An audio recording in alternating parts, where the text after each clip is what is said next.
Hi, I'm Charleston. I'm Tony. Lillian. Shannon. Isabella. All right, my name is Jessica. Today I'm going to be discussing a pretty renowned topic these days. It is about the most misunderstood dog breed that we currently have, in society in general. It isn't just limited to America. It can be anywhere, across the globe. So for this one, what I wanted to talk about, the breed that I'm discussing is pit bulls.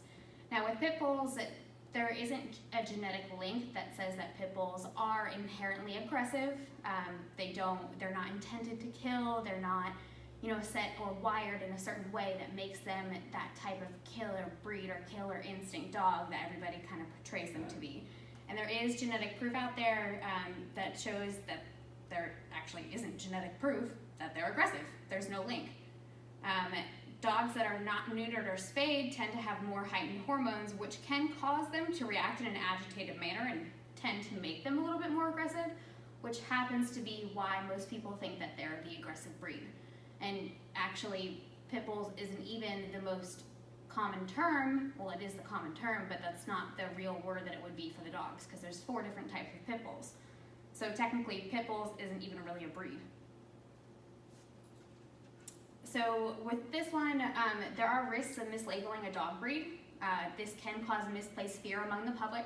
As you've seen in social media, in the news, there's a lot of dog attacks that are posted out there that saying that this pit bull attacked this person, this other animal, this child, and that person that it attacked had passed away.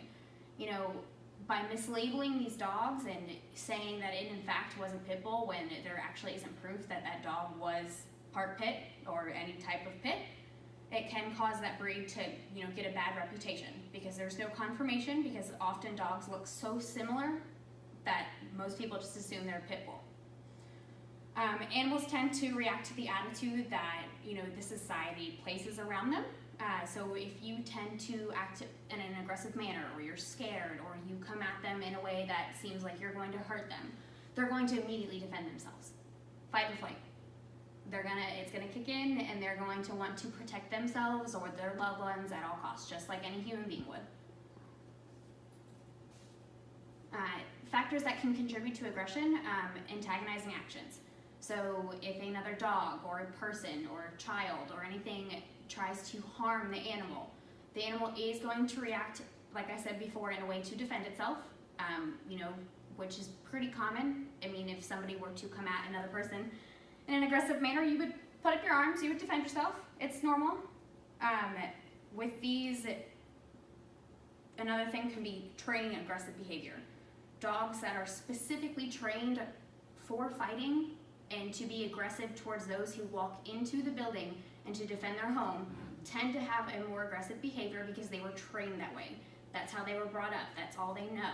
So of course they're going to continue to react to what they were trained to because they want to please the owner that trained them to be this way. Based on the bite statistics from the CDC and Canine Journal, about 4.7 million dog bites occur each year and include Chihuahuas, Bulldogs, Pit Bulls, German Shepherds, Australian Shepherds, and Jack Russells. Fatal dog attacks by Karen DeLise states that 25% of fatal attacks were inflicted by another animal, by dogs of different breeds. Surprisingly, Jack Russells have one of the higher dog bite statistics, higher than Pit Bulls. Close to. But that is often just because a dog is labeled as a pit bull even when it's not. In conclusion, there is no evidence that supports that this breed of dog is aggressive by nature.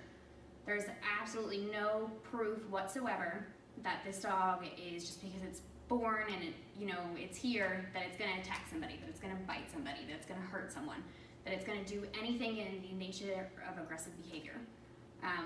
There is a lot of breed hysteria that is around this dog, so because everybody is so worried about what's in the public and what's in the news, they react to these dogs in such a manner that makes them feel like they have to be defensive and they have to defend their territory and their family. So they're going to react in a way that society views them, just like any other human being would.